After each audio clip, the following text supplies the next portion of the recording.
Hello, हाय दोस्तों। स्वागत है आप सभी का फिर से एक बार इस इकोनॉमिक जंक्शन @20 क्लासेस में, जहाँ पर हम पढ़ते हैं बेसिक से लेके एडवांस तक की इकोनॉमिक्स। तो हमने दोस्तों कल की क्लास में क्या देखा था? अल्फ्रेड मार्शल का गणनावाचक दृष्टिकोण का सिद्धांत, जिसमें हमने आखिर में देखा था अल्फ्रेड मार्शल ने इस सिद्धांत को दो भागों में लिखा था, जिसमें से उसका पहला भाग क्या था? रासमान सीमांत दृष्टिकोण का नियम। तो आज की क्लासेस में हम इस सिद्धांत के बारे में पढ़ेंगे। तो दोस्तों, रासमान सीमांत दृष्टिकोण का नियम ये गणनावाचक दृष्टिकोण सिद्धांत का ही एक भाग है। इस वजह से इस सिद्धांत के भी प्रतिपादक कौन है? अल्फ्रेड मार्शल ही है। ठीक है। और अल्फ्रेड मार्शल ने जैसे गणनावाचक दृष्टिकोण सिद्धांत में दृष्टिकोण को मुद्रा में मापा था या काउंट करा था, उसी तरीके से इस सिद्धांत में भी हम दृष्टिकोण को क्या करेंगे? मुद्रा में या मनी में काउंट करेंगे। ठीक है। अब आइए हम देखते हैं सीमांत दृष्टिकोण क्या होता है, इसकी परिभाषा।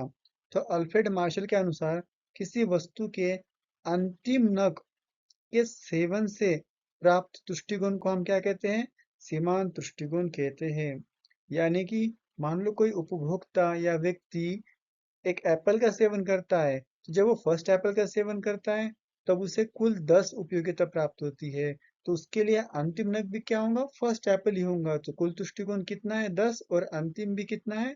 10। तो ये 10 हमारा क्या हुआ? सीमांत दृष्टिकोण हुआ। अब मान लो उस उपभोक्ता ने या व्यक्ति ने सेकंड एप्पल का सेवन करा। जब वो दूसरे एप्पल का सेवन करता है, तब उसे फर्स्ट ये फर्स्ट और सेकंड को मिला के कुल कितनी उपयोगिता प्राप्त हो रही है? कुल कितनी तुष्टिकोण प्राप्त हो रही है? तो उसे प्राप्त हो रही है 15 तुष्टिकोण। और ऐसे में जब भी हम 15 में से 10 को घटाएंगे तो हमें क्या प्राप्त होगा? सीमांत तुष्टिकोण, जो कितना है? 5 है। अब मान लो उस व्यक्ति ने तीसरे एप्पल का सेवन करा, तब जाके उसे कुल 18 तुष्टिकोण प्राप्त हुआ। तो कुल कितना इंक्रीज हुआ? 3 का। तो 3 क्या है? हमारा सीमांत तुष्टिकोण है। जब उपभोक्ता 4 वस्तुओं का सेवन करता है, तो उसे कुल कितना प्राप्त हो रहा है? 20 तुष्टिकोण। और सीमांत दृष्टिकोण कितना है? 2 का सीमांत दृष्टिकोण है। तो दोस्तों, आपको समझ में आ रहा है? परिभाषा के अनुसार अंतिम नग जो भी हम आखिरी वस्तु का सेवन करेंगे, उससे प्राप्त होने वाले दृष्टिकोण को हम क्या कहते हैं? सीमांत दृष्टिकोण कहते हैं। ऐसी परिभाषा अल्फ्रेड मार्शल ने दी है। पर अल्फ्रेड मार्शल को सीमांत दृष्टिकोण या दृष्टिकोण परिकल्पना का सबसे सुप्रसिद्ध प्रतिपादक माना जाता है अर्थशास्त्र में। तो दोस्तों, अर्थशास्त्र में आप कहीं पर भी दृष्टिकोण परिकल्पना अगर पढ़ोगे और एग्जाम में अगर इससे संबंधित कुछ पूछा जाता है, तो इस परिकल्पना के सबसे बड़े प्रतिपादक कौन है? अल्फ्रेड मार्शल ही है। आइए अब हम देखते हैं रासमान सीमांत दृष्टिकोण के नियम का क्या अर्थ है या क्या मतलब है। तो देखो, रासमान सीमांत दृष्टिकोण के नियम का मीनिंग ये है कि एक व्यक्ति एक वस्तु की अधिकाधिक इकाइयों का उपभोग करता जाता है। तो जैसे जैसे वह अधिक वस्तुओं का उपभोग करता जाता है, उनसे प्राप्त होने वाली उसकी जो सीमांत दृष्टिकोण है, वो कैसा होगा? कम होता जाता है। मतलब क्या? जैसे हमने पिछले एग्जाम्पल में देखा था, व्यक्ति को जब भूख लगी थी, तब वो पहले एप्पल का सेवन करता है। तब पहले एप्पल से उसे 10 तुष्टिगुण या 10 यूटिल्स तुष्टिगुण प्राप्त होता है। लेकिन सेकेंड एप्पल से उसे मात्र 15 तुष्टिगुण प्राप्त होता है। मतलब 10 में सिर्फ 5 का एडिशन हो रहा है, क्योंकि यहाँ पे सीमांत तुष्टिगुण सिर्फ 5 से बड़ा है। ऐसे जैसे वो 3, 4, 5 वस्तुओं का सेवन करता है या एप्पल का सेवन करता है, तो हर एक अतिरिक्त वस्तु के सेवन से प्राप्त होने वाला सीमांत दृष्टिकोण क्या होता है? घटता जाता है। यही इस सिद्धांत का अर्थ है। यहाँ वस्तु के उपभोग में वृद्धि से, जैसे जैसे वस्तु के उपभोग में वृद्धि होंगी, उस वृद्धि से सीमांत दृष्टिकोण क्या होता है? कम होता जाता है। दोस्तों, यहाँ पे एक बात समझना जरूरी है कि वस्तु के उपभोग में वृद्धि होने से सीमांत दृष्टिकोण में कमी आ रही है, लेकिन कुल दृष्टिकोण में कमी नहीं आ रही, कुल दृष्टिकोण में वृद्धि हो रही है। लेकिन ये वृद्धि कैसी है? घटती हुई दर से है। इस नियम का अर्थ क्या है? यहाँ पे देख सकते हो, कुल दृष्टिकोण में वृद्धि हो रही है, लेकिन वृद्धि कैसी है ये? ये वृद्धि घटती हुई दर से है। बहुत बार यूजीसी नेट या किसी भी राज्य की जो सेट एग्जाम होती है, उसमें सिद्धांत के ऊपर यही पूछा जाता है कि रासमान सीमांत दृष्टिकोण के नियम के अनुसार कुल दृष्टिकोण में क्या होता है, घटती हुई दर से वृद्धि होती है। और यहाँ पे कमी किस में होती है, सीमांत दृष्टिकोण में होती है। इसकी क्या वजह है कि ऐसा होता है, तो उसे स्पष्ट करने के लिए मार्शल ने ऐसा दिया सिद्धांत में कि व्यक्ति की आवश्यकता कैसी होती है, असीमित आवश्यकता होती है। इस वजह से व्यक्ति अपनी सभी आवश्यकताओं को पूरा नहीं कर सकता है, लेकिन किसी एक आवश्यकता को व्यक्ति अवश्य पूरा कर सकता है। जब व्यक्ति किसी एक आवश्यकता को पूर्ण करने की कोशिश करता है, तो उस आवश्यकता को पूर्ण करते समय वो जैसे जैसे वस्तु का सेवन करते जाएगा, उस सेवन से उसे प्राप्त होने वाली सीमांत उपयोगिता घटती जाएंगी और आखिर में उसे क्या मिलेगी, संतुष्टि प्राप्त होंगी। जैसे कि मान लो हमें भूख लगती है।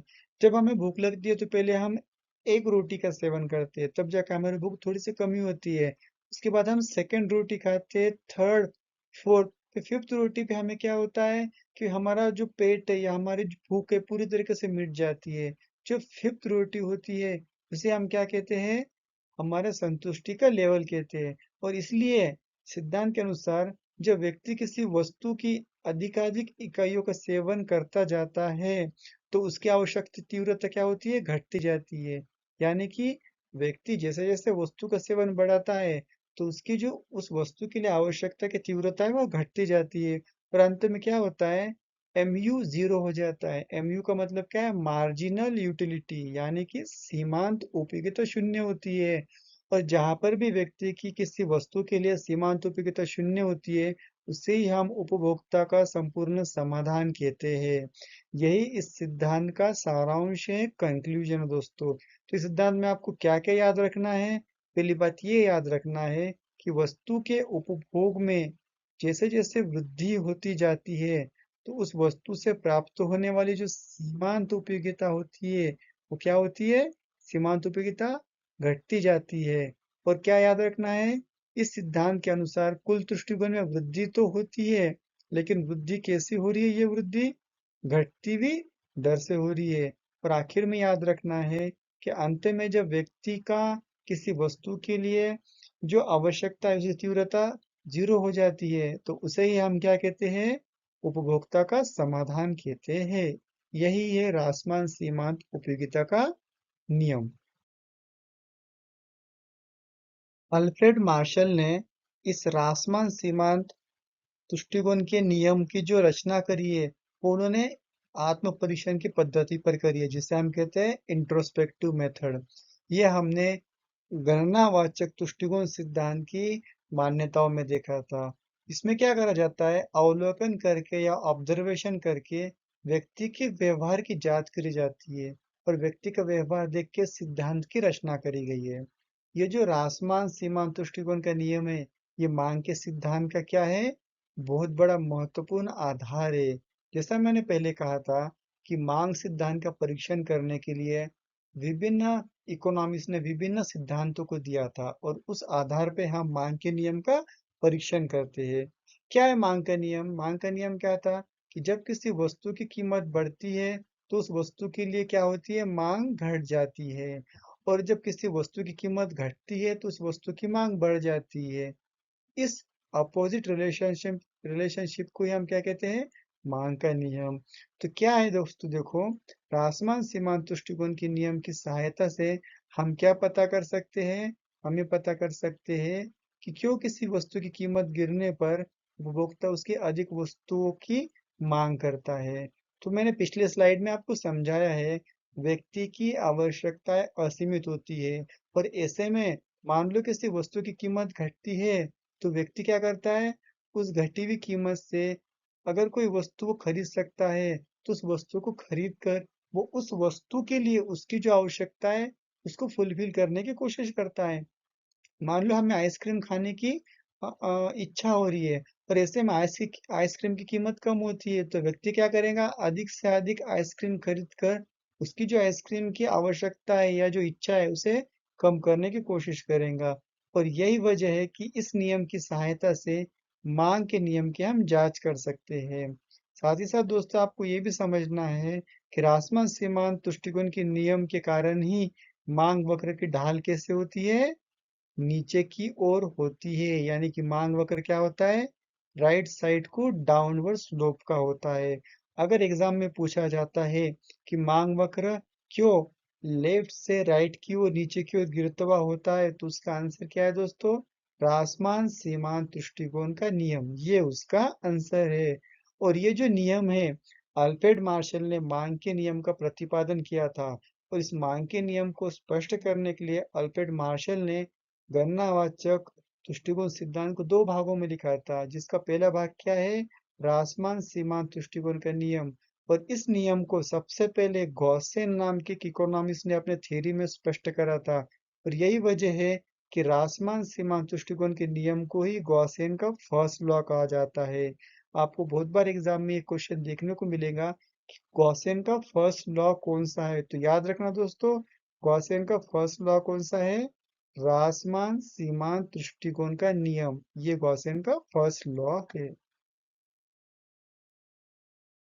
आइए अब हम देखते हैं रासमान सीमांत दृष्टिकोण के नियम के उपयोग, इनका उपयोग कहाँ कहाँ करा जाता है और क्यों इसका महत्व है।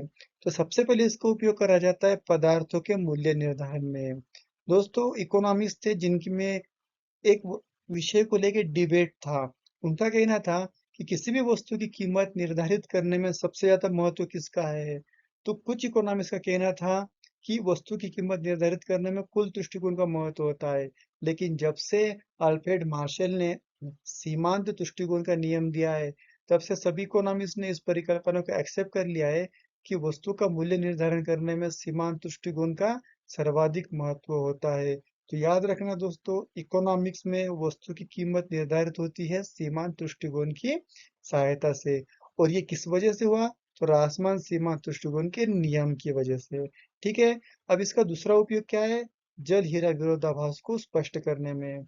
ये विरोधाभास क्या है, तो एडम स्मिथ थे जो इस विरोधाभास को स्पष्ट नहीं कर पाए। लेकिन जल हीरा विरोधाभास को एडम स्मिथ ने दिया था, लेकिन वो उसे स्पष्ट नहीं कर पाए। अल्फ्रेड मार्शल थे जिन्होंने सीमांत दृष्टिकोण की सहायता से इस नियम को स्पष्ट करा।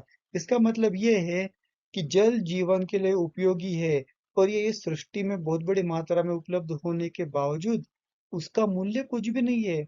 और एक हीरा है, हीरा का यूज कुछ भी नहीं होता, लेकिन उसका मूल्य बहुत ज्यादा है। तो ऐसा क्यों होता है, इसे स्पष्ट करने के लिए अल्फ्रेड मार्शल ने सीमांत दृष्टिकोण का यूज करा था।